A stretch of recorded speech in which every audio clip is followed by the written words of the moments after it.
আমরা ক্লাস শুরু করছি। It all began with drip drip.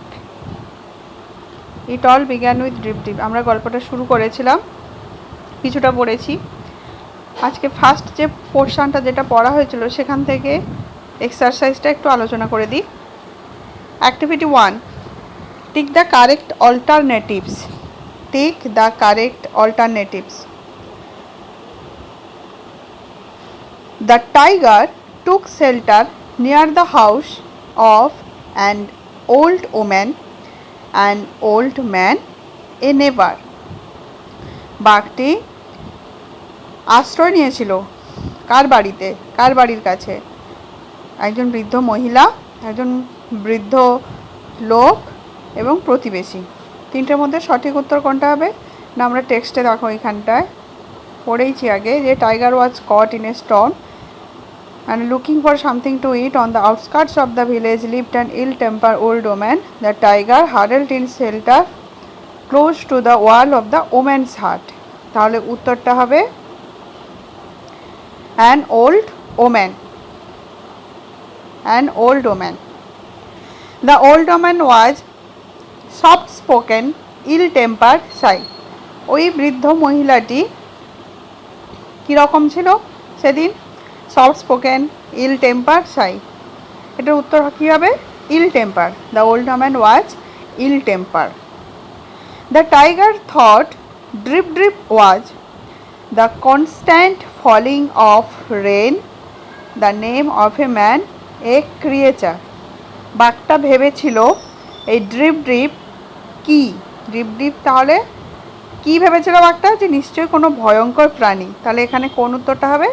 3 নম্বরের যে অপশানটা দেওয়া আছে এ ক্রিয়েচার, এই উত্তরটা হবে। The tiger thought drip drip was a creature. Bholenath was a farmer, weaver, potter. Bholenath কী ছিল? দেখো টেক্সট থেকে দেখে নিই। মিন হোয়াইল ভোলেনাথ, লাস্টের যে স্ট্যান্ডাটা আছে, meanwhile Bholenath the potter was out in the night looking for his donkey in the store. তাহলে ভোলেনাথ কে ছিল? পটার। তাহলে উত্তরটা কী হবে? Bholenath was a potter. Activity 2, rearrange the following sentences in the correct order and put the numbers in the given boxes. 1 is done for you. এখানে কয়েকটা sentence তার অর্ডারে নেই, উল্টোপাল্টাভাবে দেওয়া আছে এবং সেইটাকে তার গল্পের ক্রম অনুযায়ী সাজাতে হবে, গল্পটা অনুযায়ী সাজাতে হবে। জাম্বল করা আছে। ফার্স্টটা করা আছে যে প্রথমেরটা কোনটা হবে? A tiger was caught in a store, এটা প্রথম, ফার্স্টের হবে। A tiger was caught in a store. তারপরটা কী হবে? The tiger took shelter outside an old woman's hut, এটা সেকেন্ড হবে। টেক্সট থেকে দেখে নি, দেখো the tiger huddled in shelter close to the wall of the women's hut, এটা হবে সেকেন্ড। মানে the tiger took shelter outside an old woman's hut, 2 নম্বরটা হবে 2 নম্বর।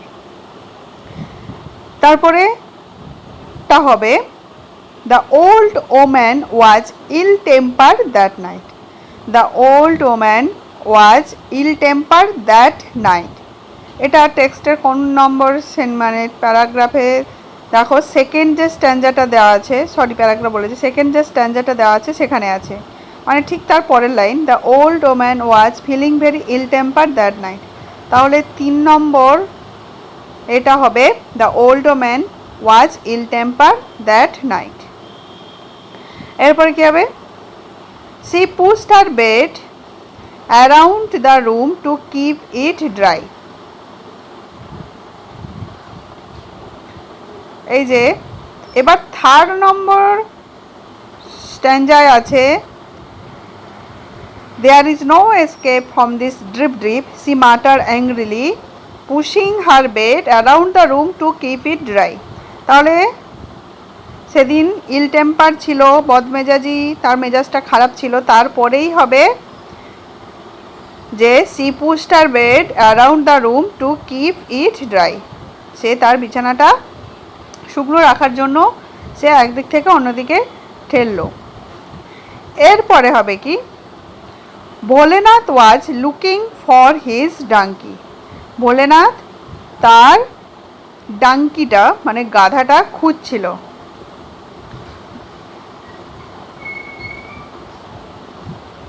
এই যে মিন হোয়াইল, একদম লাস্ট টেন্সে, meanwhile Bholenath was out in that night looking for his donkey in the storm. তাহলে তারপরে হবে Bholenath was looking for his donkey, এবং সব থেকে শেষেরটা হবে Bholenath saw an animal huddled against the wall of the women's hut. Bholenath saw an animal huddled against the wall of the women's hut. এটা আমরা টেক্সট থেকে দেখে নিই, একদম শেষ লাইনে আছে, লাস্ট স্ট্যান্জার একদম last line. Suddenly he saw an animal huddled in the dark against the wall of the women's hut. তাহলে শেষেরটা হবে Bholenath saw an animal huddled against the wall of the women's hut. তাহলে প্রথমেরটা অ্যাক্টিভিটি টুর first যেটা, সেটা দেওয়াই আছে, করাই আছে। Tiger was caught in a storm. The tiger took shelter outside an old women's hut. Next হবে the old women was ill tempered that night. She pushed her bed around the room to keep it dry. Next হবে যে Bholenath was looking for his donkey. তারপর এটা হবে Bholenath saw an animal huddled against the wall of the women's hut. তাহলে text থেকে আমি order অনুযায়ী ভালো করে এটা বুঝিয়ে বললাম, তোমরা অ্যাক্টিভিটিটা ভালো করে করবে। এবার activity 3, answer the following question. নিচের প্রশ্নের উত্তর দাও। What do you think would Bholenath's reaction be if he knew that the animal huddled in the dark was actually a tiger? তোমার কি মনে হয়, মানে তোমাকেই প্রশ্নটা করেছেন যে ভোলেনাথের রিয়াকশন বা প্রতিক্রিয়া কি হতে পারে যদি সে জানতো যে গুটি সুটি মেরে থাকা অন্ধকারে যে মানে প্রাণীটা অ্যাকচুয়ালি মানে প্রকৃতপক্ষে বাঘ, তাহলে তার রিয়াকশানটা কি হতো? তোমাকে যদি এই প্রশ্নটা করা, কি হতো? তুমি যদি ভোলেনাথের জায়গায় থাকতে কি করতে? সঙ্গে সঙ্গে কি করতে? ভীষণভাবে ভয় পেতাম এবং ওখান থেকে চলে আসতাম, পালিয়ে আসতাম। তাহলে সেটাই হবে, ভোলেনাথেরও সেই রকম রিয়াকশান হবে।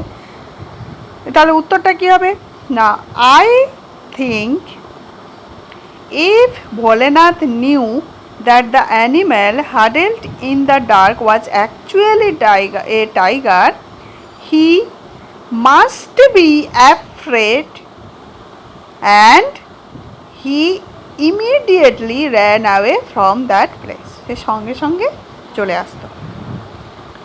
তাহলে এই তিনটে অ্যাক্টিভিটি আলোচনা আজকে করলাম। ভালো করে এই অ্যাক্টিভিটিগুলো তোমরা প্র্যাকটিস করবে বাড়িতে। আজকে এই পর্যন্ত, বাই।